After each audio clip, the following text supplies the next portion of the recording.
வழக்கமாக எனது மறை உரையை எல்லோரும் நல்லா இருக்கீங்களா என்று தான் ஆரம்பிப்பது வழக்கம்.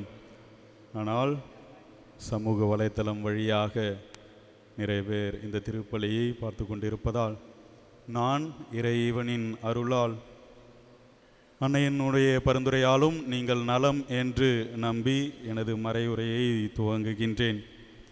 இயேசு பல்வேறு உவமைகள் வாயிலாக விண்ணரசை பற்றி சொல்லிக்கொண்டே இருக்கின்றார். இன்று புதையலுக்கு ஒப்பிடுகின்றார். வழக்கமாக நம்ம பின்னாடி போய் பார்ப்போம் எதற்காக இந்த உவமையை இயேசு சொல்கின்றார் என்று. பழங்காலத்திலே மக்கள் வாழ்ந்தபோது படையெடுத்து வரும் எதிரிகளிடமிருந்து தம்மை பாதுகாத்து கொள்ள அவர்கள் நிலத்திலே குழி தோண்டி தங்களுடைய புதையலை புதைப்பார்கள். விலை மதிப்புள்ள அனைத்து பொருட்களையும் புதைப்பார்கள். நாடு கடத்தப்படுவோம் அல்லது கொல்லப்படுவோம் என்ற நம்பிக்கையிலே, மீண்டும் ஒரு நாள் நம்முடைய நிலத்திற்கு வருவோம் என்ற நம்பிக்கையிலே தான் அவர்கள் அவ்வாறு செய்கின்றார்கள். ஒரு சிலர் வருவதுண்டு, ஒரு சிலர் வராமல் போவதும் உண்டு. அவ்வாறு ஒரு சிலர் வராமல் போகின்ற சூழ்நிலையிலே வேறு எவராவது அந்த நிலத்தை தோண்டுகின்ற பொழுது, புதையலை கண்டுபிடிக்கின்ற பொழுது தனக்கு இருக்கின்ற எல்லாவற்றையும் விற்றுவிட்டு அந்த நிலத்தை வாங்கி பயனடைகின்றார்கள்.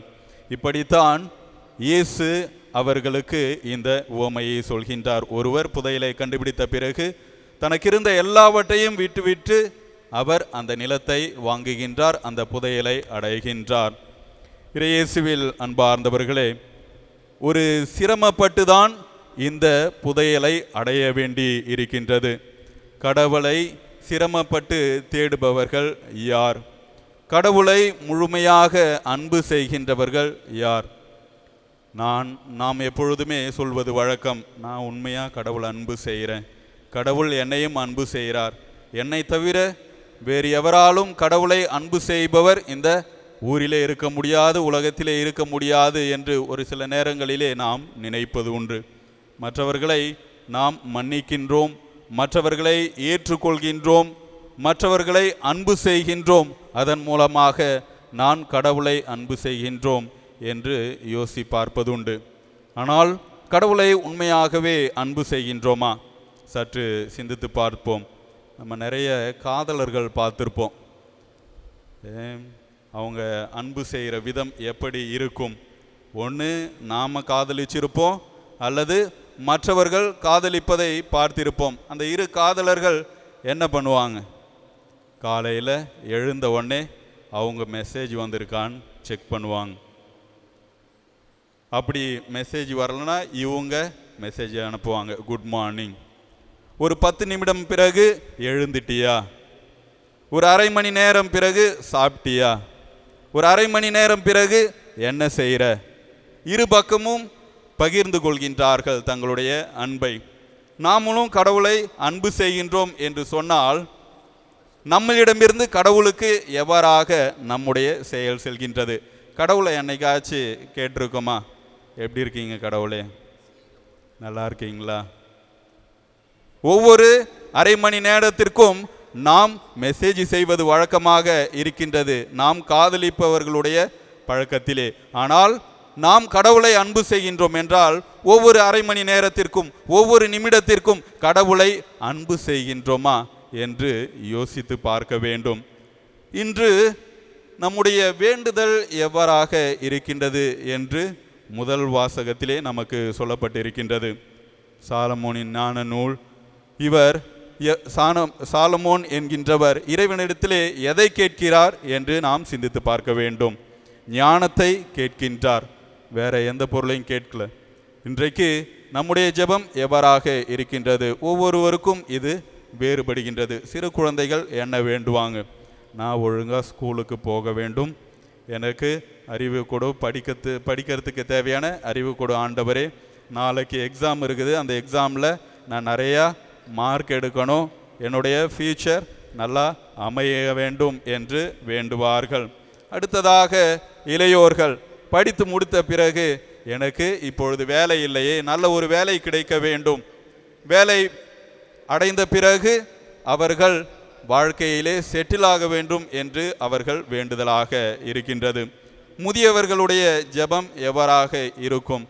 உடல்நல சரியில்லை, ஒரு அரை மணி நேரத்துக்கு மேலே நிற்க முடியல, கால் வலி, கை கால் மூட்டெல்லாம் வலிக்குது, இன்னும் கொஞ்ச நேரம் நின்னாலே தலைலாம் சுற்றுது, ஆண்டவரே எனக்கு கொஞ்சம் வலுவை கொடுங்க, இன்னும் இருக்கிற கொஞ்ச நாளைக்கு நோய் நொடி இல்லாமல் போய் சேரணும் ஆண்டவரே என்று தான் நம்முடைய வேண்டுதல் இருக்கின்றது.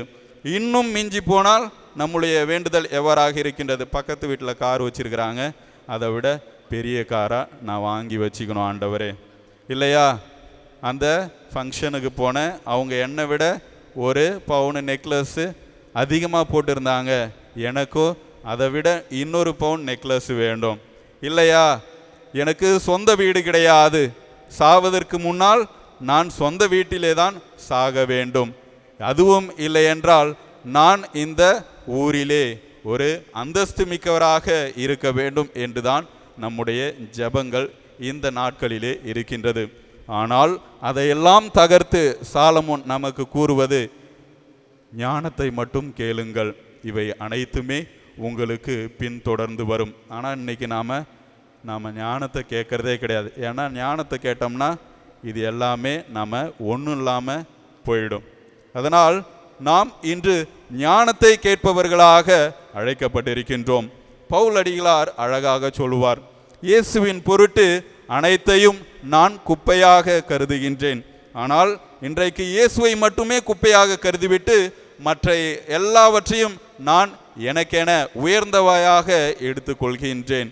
பணம், பொருள், அந்தஸ்து எல்லாவற்றையும் தான் நான் எடுத்துக்கொள்கின்றேனே தவிர இயேசுவை ஒரு குப்பையாகவே தள்ளிவிடுகின்றேன்.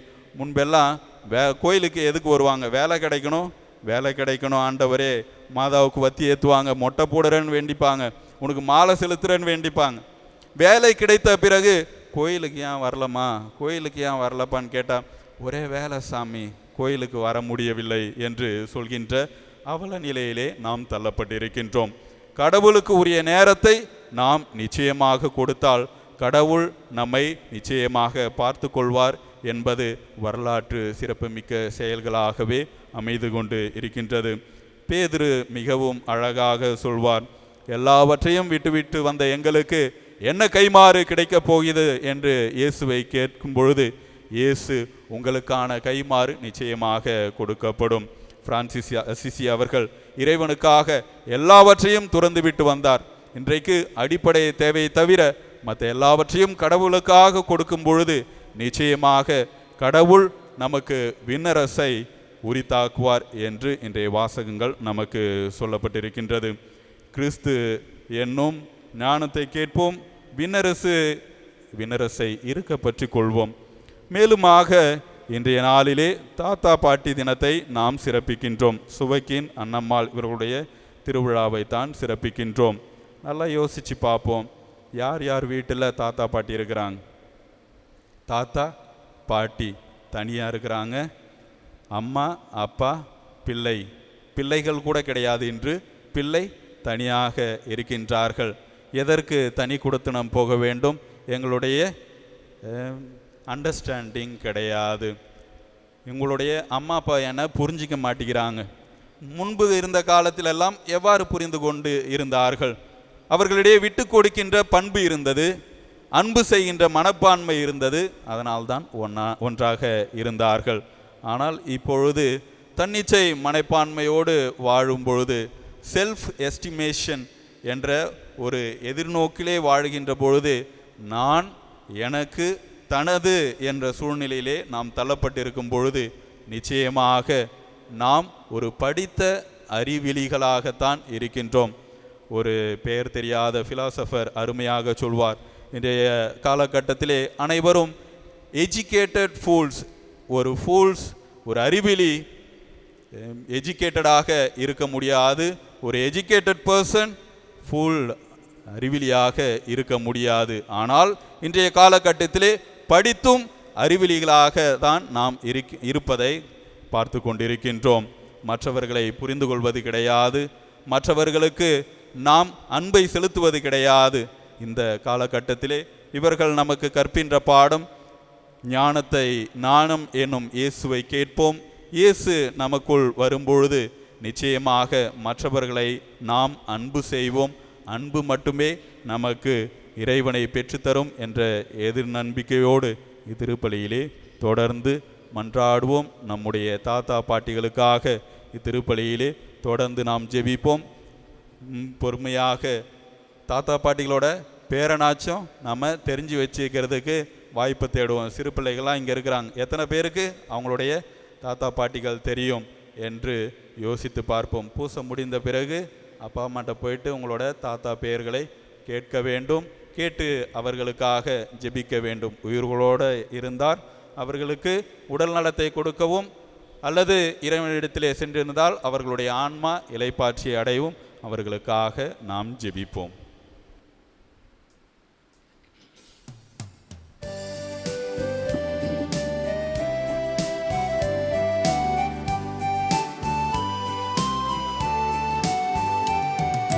விண்ணையும் மண்ணையும் படைத்தவராம் கடவுள் ஒருவர் இருக்கின்றார்.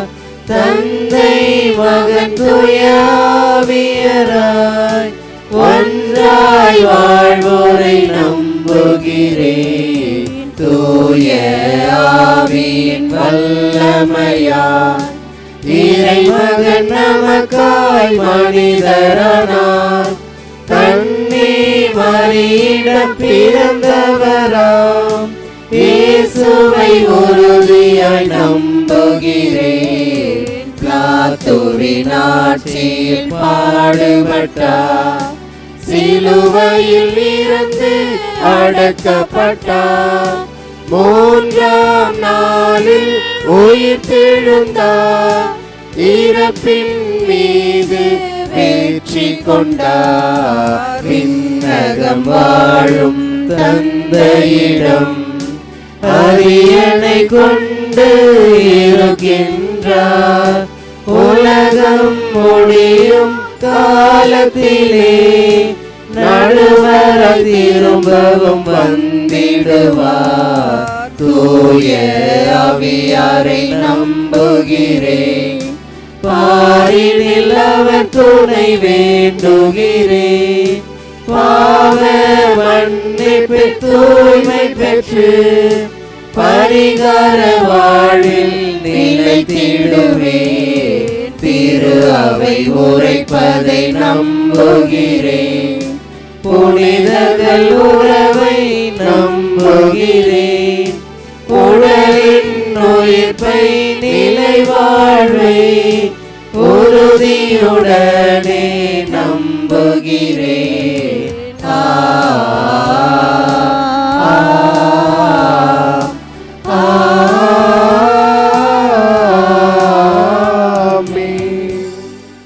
அன்புமிக்க சகோதர சகோதரிகளே, நாம் இப்பொழுது ஒன்றிணைந்து தொடங்கும் பொது மன்றாட்டுகளில் நமக்காகவும் நம் தேவைகளுக்காகவும் மட்டுமல்லாமல் மக்கள் அனைவருக்காகவும் ஆண்டவராகிய கிறிஸ்துவை மன்றாடுவோம்.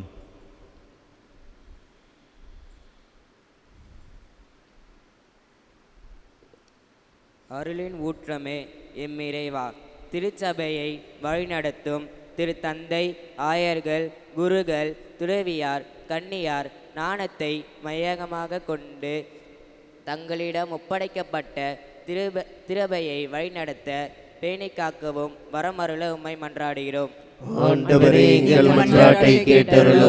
கருணை கடவுளே இறைவா, எம் நாட்டை ஆளும் தலைவர்கள் மக்களின் வாழ்வு நலனை பேணி காக்கும் மனநிலையை கொண்டு சட்ட திட்டங்களை ஏற்றி ஆட்சி செய்ய வரமருள உம்மை மன்றாடுகிறோம். அன்பான ஆண்டவரே, படிக்க வேண்டும், அதிகம் சம்பாதிக்க வேண்டும் என்று மட்டுமில்லாமல் சமூக அக்கறை கொண்டு இன்றைய இளைய சமுதாயத்தை வாழ வரமருள உம்மை மன்றாடுகிறோம். அன்பின் ஊற்றம் என் இறைவா, என் பங்கில் உள்ள அனைத்து குடும்பங்களையும் அன்பாலும் சமாதானத்தாலும் வாழ்ந்திட வரமருள உம்மை மன்றாடுகிறோம். நமது தனிப்பட்ட கருத்துக்களுக்காகவும் பங்கு தந்தையின் கருத்துக்களுக்காகவும் இந்த பங்கின் வளர்ச்சிக்காகவும் மௌனமாக மன்றாடுவோம்.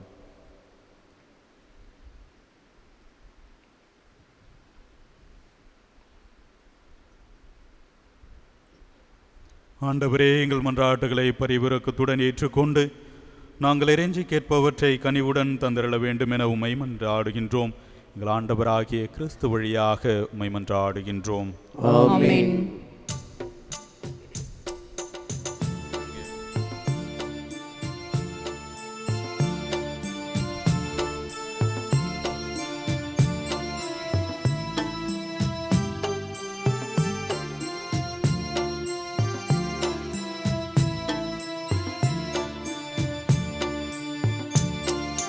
வாழ்வை பலியாய் மாற்ற வந்தேன், என்னை ஏற்றிடுவார். முழு மனதுடனே கையளிக்கின்றேன், காணிக்கை ஏற்றிடுவார். வாழ்வை பலியாய் மாற்ற வந்தேன், என்னை ஏற்றிடுவார். முழு மனதுடனே கையளிக்கின்றேன், காணிக்கை ஏற்றிடுவார்.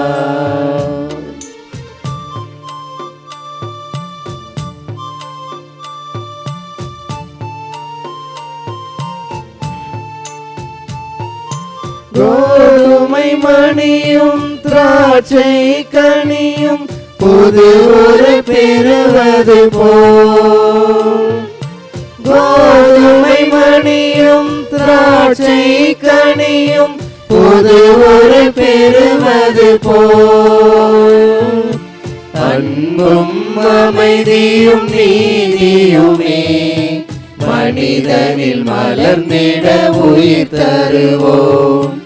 அன்பும் அமைதியும் நீதியுமே மனிதனில் மலர்ந்திட உயிர் தருவோம்.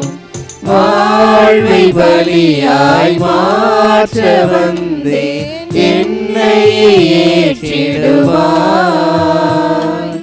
முழு மனதுடனே கையளிக்கின்றேன், காணிக்கை ஏற்றிடுவார்.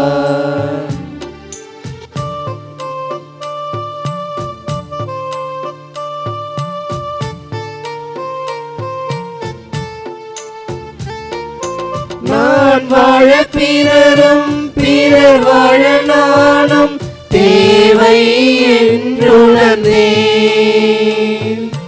நான் வாழ பிறரும் பிறர் வாழ நானும் தேவை என்றுணர்ந்தேன்.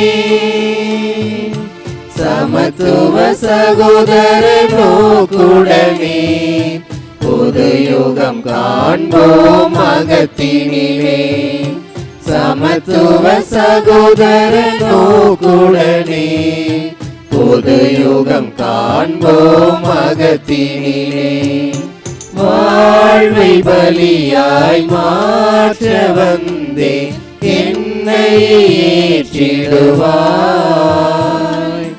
முழு மனதுடனே கையளிக்கின்றேன், காணிக்கை ஏற்றிடுவார்.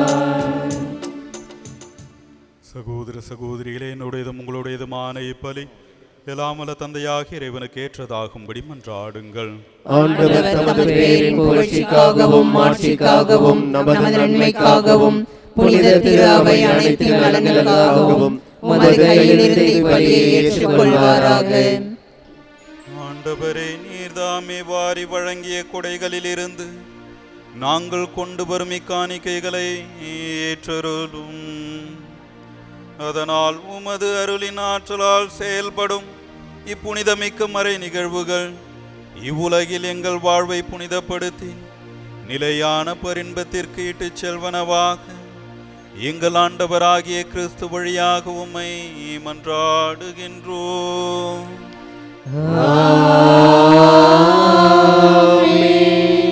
ஆண்டவர் உங்களோடு இருப்பாராக. ஆன்மாவோடும் இருப்பாராக. இதயங்களை மேலே எழுப்புங்கள். ஆண்டவரிடம் எழுப்பியுள்ளோம். நம் இறைவனாகிய ஆண்டவருக்கு நன்றி கூறுவோம். அது தகுதியும் நீதியுமானது. ஆண்டவரே, தூயவரான தந்தையே, என்றும் உள்ள எல்லாம் வல்ல இறைவா, என்னாலும் எவ்விடத்திலும் நாங்கள் உமக்கு நன்றி செலுத்துவது மெய்யாகவே தகுதியும் நீதியுமாகும். எங்கள் கடமையும் மீட்புக்குரிய செயலுமாகும். ஏனெனில் எங்கள் புகழுரை உமக்கு தேவை என்று, ஆயினும் நாங்கள் உமக்கு நன்றி செலுத்துவது உமது அருட்கொடையாலேயே.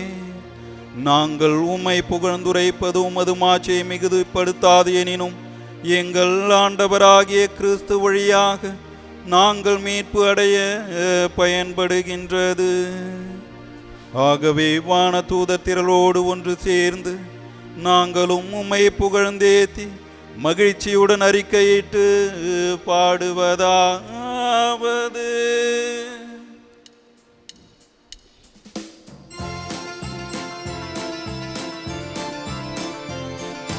தூயவர் தூயவர் தூயவர், வான்படைகளின் கடவுளமானவர். ஆண்டவர் விண்ணகமும் மண்ணகமும் உமது மாட்சியால் நிறைந்துள்ளன. உன்னதங்களிலே ஓசன்னா, ஆண்டவர் பெயரால் வருகிறவர் ஆசி பெற்றவர். உன்னதங்களிலே ஓசன்னா, உன்னதங்களிலே ஓசன்னா. ஆண்டவரே, நீர்மையாகவே தூயவர், தூய்மை அனைத்திற்கும் ஊற்று. ஆகவே உம்முடைய ஆவியை பொழிந்தி காணிக்கைகளை தூய்மைப்படுத்த உம்மை வேண்டுகின்றோம். இவ்வாறு எங்கள் ஆண்டவர் இயேசு கிறிஸ்துவின் உடலும் இரத்தமுமாக எங்களுக்கு இவை மாறுவனவாக.